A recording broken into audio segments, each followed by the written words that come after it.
I'm Abigail Parker, 34, a finance manager in Indianapolis, always putting out fires at work. But nothing prepared me for the blaze waiting at my dad's 55th birthday party. I rushed to the upscale restaurant downtown, already late from a client crisis. The place was buzzing, but when I walked in, my family was done eating plates, cleared wine glasses empty. My mom slid a bill across the table, $5,500. My jaw dropped. Before I could speak, my older brother smirked. "That's for you, Abby." The table erupted in laughter, my parents, my brother, even the cousins, everyone but me. I stared at the bill, my hands shaking, their chuckles echoing like a bad joke. They'd ordered the priciest steaks, the fanciest wine, knowing I'd show up late. I was their go-to fixer, the one who always paid. But this time, something snapped. I didn't just see a bill. I saw years of their demands piling up: car repairs, medical bills, my brother's endless business ventures. I wanted to scream, but instead I pushed the bill back. Their laughter stopped. I walked out heart-pounding, knowing this was just the start. A few weeks later, things got worse, way worse. If you've ever felt like your family's personal bank, hit that like button, subscribe, and share your story in the comments. Trust me, you'll want to hear what happened next. Growing up in a worn-out house in Indianapolis, I always felt like the family fixer. Our two-story home on the edge of the city had peeling paint, a leaky roof, and a furnace that groaned louder than my father's complaints.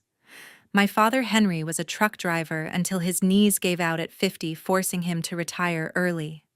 He'd spend his days in a recliner, scrolling through cable channels, grumbling about bills. My mother, Betty, worked long shifts at a supermarket, ringing up groceries with a tired smile. Then there was my older brother, Daniel, 36, still living in our parents' basement, chasing dreams as a freelance graphic designer, but never landing steady gigs. I was the odd one out. The only one who made it to college, got a finance degree, and landed a solid job as a finance manager. That success came with a price. It started small. A few years back, my father called, saying his hospital visit for a knee scan cost $2,000. I wired the money, thinking it was a one-time thing. Then my mother needed $500 for a new fridge when theirs died. I covered that too. Daniel was the worst, always pitching some new business idea. I bought him a $1,500 laptop to launch his career, only for him to spend most of his time gaming. The biggest hit was $3,000 for a new roof after a storm tore through our street. I didn't mind helping at first. They were family, and I felt like I owed them for getting me through college, though I'd paid my own way with scholarships and part-time jobs. But the requests never stopped. Every month it was something new: a car repair, a utility bill, or another of Daniel's investments. My bank account was bleeding, and I barely had savings left. I'd lie awake at night, my stomach in knots, wondering how I'd cover my own rent if I kept bailing them out. My father would call, his voice heavy with guilt. "Trips, Abby. You're doing so well, can't you help your old man out?" My mother was subtler, dropping hints about how family sticks together. Daniel didn't bother with guilt. He'd just text, "Yo, Abby, spot me a few hundred." I hated saying no. Every time I tried, their disappointed sighs or sharp comments made me feel like the selfish one. The worst part: they never asked how I was doing. My job was brutal: long hours, endless client demands, but they didn't care. To them, I was a walking checkbook, the one who'd always say yes. I started dreading their calls, my phone buzzing like a warning signal. I'd check my bank balance, obsessively watching my dreams of buying a house slip further away. Once I mentioned to my mother that I was saving for a down payment. She just laughed and said, "Oh, Abby, you'll get there someday after you help us with the electric bill." It stung, but I still sent the money. I wasn't sleeping well anymore. My boss, noticing my distraction, pulled me aside and asked if everything was okay. I brushed it off, but inside I was crumbling. I wanted to tell them to stop, to figure out their own problems, but the guilt was suffocating. What kind of daughter, what kind of sister says no to family? I kept telling myself I could handle it, that I'd find a way to balance their needs with mine. But deep down, I knew something had to give. I couldn't keep being their safety net forever. But everything truly exploded on my dad's 55th birthday. I was stuck at work untangling a client's mess. A major account had gone haywire, and I spent hours on the phone calming an irate investor while my inbox overflowed. By the time I glanced at the clock, it was past 7. My father's birthday dinner at an upscale restaurant downtown was already underway. I grabbed my purse, sped across Indianapolis, and parked outside the glittering venue, my stomach churning with dread. I was late again. I smoothed my blazer, took a deep breath, and walked in, hoping to slip into the celebration unnoticed. The private dining room was alive with chatter. My parents, Daniel, and a few cousins sat around a long table, empty plates, stacked high wine bottles nearly drained. The air smelled of seared steak and garlic butter. My mother caught my eye first, her smile tight. "Abby, you made it," she said, her tone more accusing than welcoming.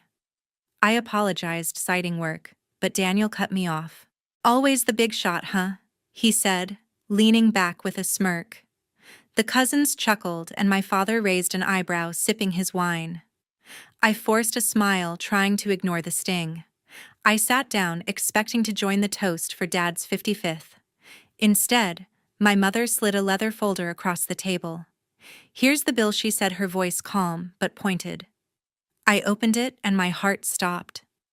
$5,500, filet mignon for 10 bottles of vintage Cabernet lobster appetizers, the works.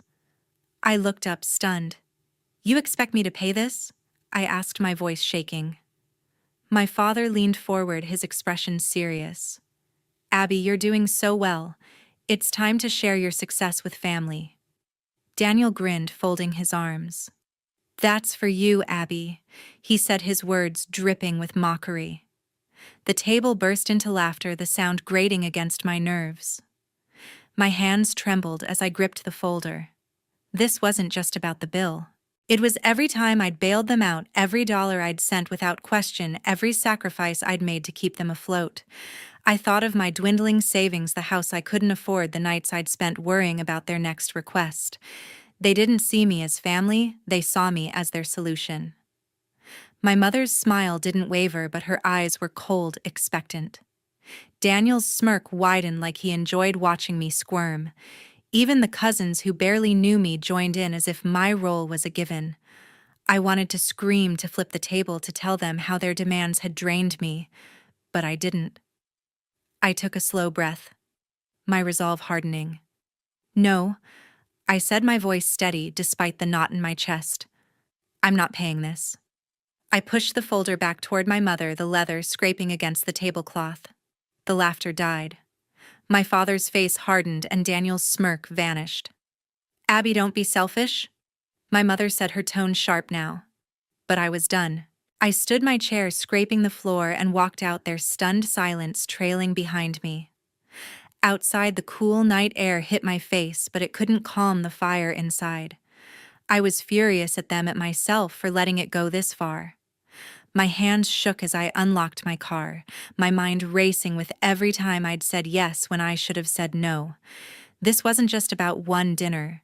It was about years of being their fallback, their safety net, their bank. As I drove away, the city lights blurring through my tears, I knew something had shifted. The next morning, my phone buzzed with 38 missed calls and angry texts. I woke up to a screen full of notifications, my heart sinking as I scrolled through them. My mother had sent a string of messages, each one sharper than the last. "Abby, how could you embarrass us like that?" one read. "You're so selfish walking out on your father's big day," said another. My father's texts were colder, more direct. "We need to talk about your attitude." Daniel, my older brother, didn't bother with texts. He'd posted a cryptic status on Facebook: "Some people forget where they came from when they get a fancy job." The post had 12 likes, including from a few cousins who'd been at the dinner.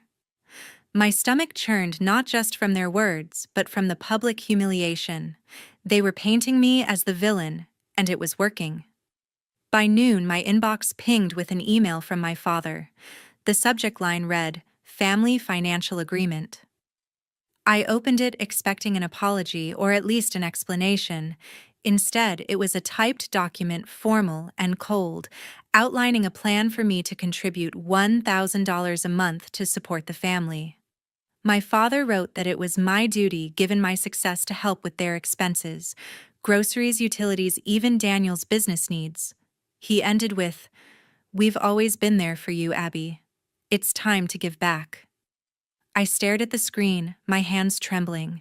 This wasn't about love or family, it was a demand dressed up in obligation. I couldn't focus at work. My boss noticed my distraction, asking if I needed a break, but I brushed it off. The weight of their messages pressed down on me, each one a reminder of the guilt I'd carried for years. I wanted to call them to explain why I'd walked out, but their words kept echoing, selfish, ungrateful. By evening, I was a wreck, barely holding it together. I texted my boyfriend Michelle, asking to meet at a small coffee shop near my apartment. He was a bank officer, calm and steady, the opposite of my chaotic family. I needed his perspective, someone who wouldn't judge me. At the coffee shop, I spilled everything over a latte. I told Michelle about the dinner, the $5,500 bill, and how I'd pushed it back across the table. I showed him the texts, the email, Daniel's Facebook post. My voice cracked as I admitted how trapped I felt, how their demands had drained me for years. Michelle listened, his brow furrowed, not interrupting until I was done. Then he leaned forward, his voice low but firm. "Abby, this isn't about family. They're manipulating you.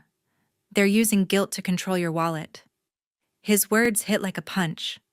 I'd never heard it put so plainly, but he was right. He pointed out how my father's email wasn't a request.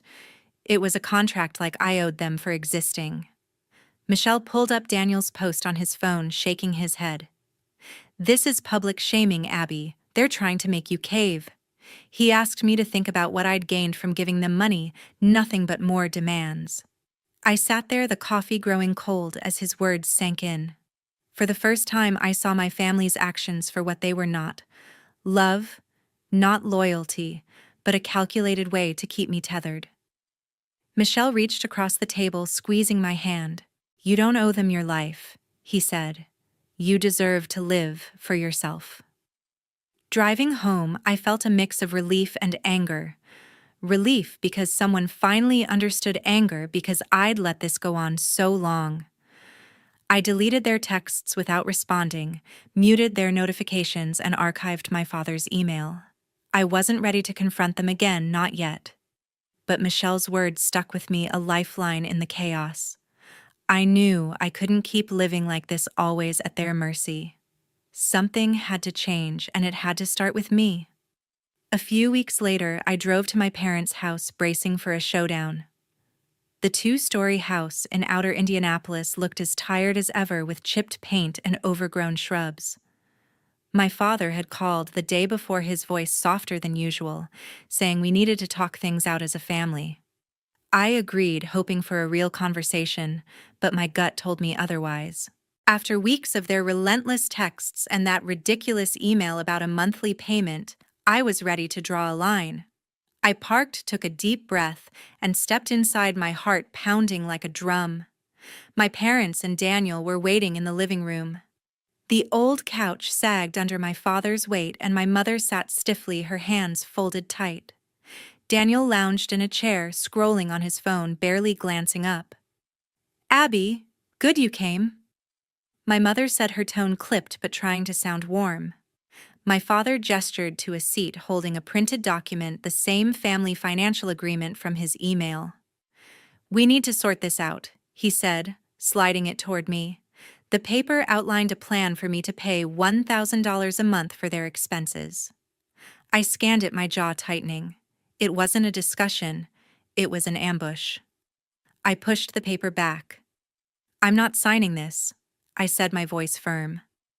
My mother's face fell, and she launched into a lecture about family duty. "We raised you, Abby. You owe us this much," she said, her eyes narrowing. My father chimed in, his voice heavy with disappointment. You're successful because of us. Don't turn your back now." Daniel smirked, finally looking up. "Yeah, Abby, don't be so high and mighty," he said, his tone mocking. I felt the familiar guilt creeping in, but Michelle's words echoed in my mind. "They're manipulating you." I took a breath, steadying myself. "I've given you thousands over the years.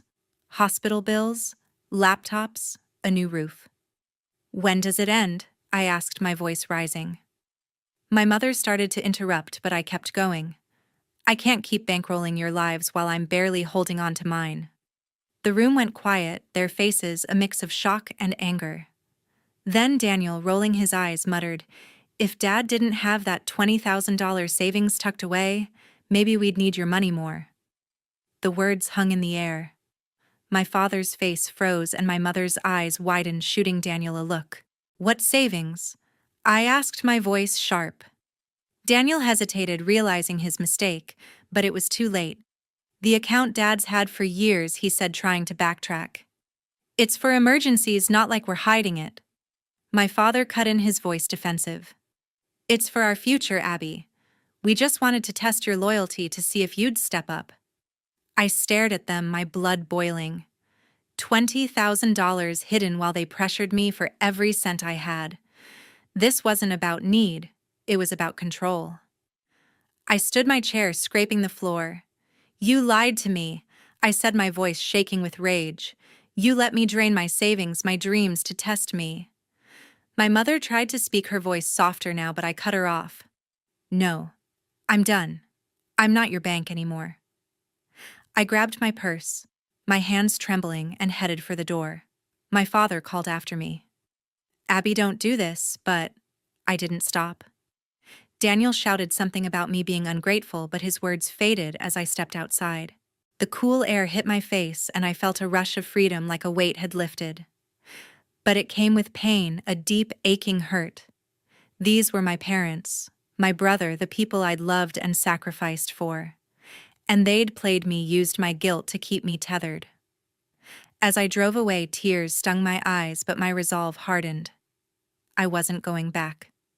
Not this time. 1 week later, sitting in Dr. Ann Parker's office, I finally felt like I could breathe. The small room in downtown Indianapolis had warm lighting and a soft couch, a stark contrast to the chaos I'd left behind. After walking out on my family, I'd spent weeks wrestling with guilt and anger. A colleague recommended Dr. Parker, a therapist known for helping people untangle family issues. In our first session, I poured out everything: the birthday dinner, the relentless demands, the hidden savings account. Dr. Parker listened, her calm demeanor grounding me. "Your family used guilt to control you," she said, her voice steady. "They made you feel responsible for their problems." Her words echoed what Michelle had said, but hearing it from a professional hit differently. For the first time, I saw my role clearly, not a hero, but a pawn in their game of manipulation. Dr. Parker helped me unpack years of conditioning. She pointed out how my parents' expectations had wired me to prioritize their needs over mine. "Guilt is a powerful tool," she said, "but it's not your job to fix them." Each session chipped away at the weight I'd carried, replacing it with a sense of clarity. I started journaling, writing down moments when I'd felt trapped, like when I paid for Daniel's laptop or my father's hospital bills. It was painful but freeing, like peeling back layers of a wound to let it heal. Next, I met with Peggy Lewis, a financial advisor recommended by a coworker. Her office was sleek, with spreadsheets pinned to a corkboard. I brought my bank statements, embarrassed by how little I had left. Peggy didn't judge. She went through my records, her pen moving quickly, and tallied up every dollar I'd given my family: $2,000 for my father's medical scan, $1,500 for Daniel's laptop, $3,000 for the roof, plus countless smaller amounts. The total stunned me: $25,000 over 5 years. "That's a down payment on a house," Peggy said, her tone matter of fact. I felt my chest tighten, realizing how much I'd sacrificed for their demands. Peggy helped me create a budget, funneling money into savings and investments. "You're not just rebuilding your finances," she said. "You're reclaiming your future." With my finances in order, I needed something to ground me emotionally. I signed up for a yoga class at a local studio, something I'd always wanted to try but never had time for. The first session was awkward. My downward dog was more like a wobbly plank, but the instructor, a kind woman named Sarah, encouraged me to keep going. Over weeks, I got stronger, my breaths deeper, my mind quieter. I met two women in the class, Lisa and Maria, who invited me for coffee after sessions. They were nothing like my family, no expectations, no hidden agendas. We'd talk about work, hobbies, even our dreams, and I felt a spark of connection I hadn't known I'd been missing. At work, I threw myself into my role as a finance manager. My boss noticed my renewed focus, assigning me a high-profile project with a major client. I spent late nights analyzing data crafting proposals, and it paid off. A promotion to senior manager came with a raise. For the first time, I saw my career as a source of pride, not just a means to fund my family's needs. I started setting boundaries, like turning off my phone after 8 p.m. to avoid their calls. The guilt still lingered, but Dr. Parker's voice in my head reminded me, their problems aren't yours. Michelle was my rock through it all. Over dinner one night, he pulled out a notebook and helped me sketch a financial plan for the next 5 years. We mapped out savings goals, a timeline for buying a house, even a small vacation fund. You're building something for yourself now, he said, his eyes warm with pride. His support wasn't just practical, it was emotional. A reminder that I wasn't alone. We'd spend weekends hiking, laughing over coffee, or just sitting quietly, and I felt a sense of peace I hadn't known in years. By the end of 6 months, I was a different person. The woman who'd walked out of her parents' house angry and hurt was still there, but she was stronger, more sure of herself. I hadn't spoken to my family since that day, and though it pained me, I knew it was right. My life was mine now, not a ledger for their demands, but a canvas for my own dreams. By Thanksgiving, I drove to my parents' house knowing it'd be the last time. The familiar 2-story house in outer Indianapolis loomed ahead, its chipped paint glowing faintly under the November dusk. I'd avoided their calls for months, but my grandfather Norman had asked me to come, promising a family dinner to heal things. His voice, frail but kind, was the only reason I agreed. With my new boundaries in place thanks to therapy and Michelle's support, I steeled myself for whatever awaited. I parked, clutching the pumpkin pie I'd baked, and walked into a house filled with the scent of roasted turkey and tension. The dining room was crowded with relatives, but the mood was anything but festive. My parents sat at the head of the table, their smiles forced. Daniel slouched beside them, picking at his plate. My grandfather Norman sat quietly, his weathered hands folded. I took a seat, feeling every eye on me. The conversation started innocently, talk of weather, football, but it didn't last. My mother leaned forward, her voice sweet but calculated. Abby, Daniel's car broke down. It's a big repair.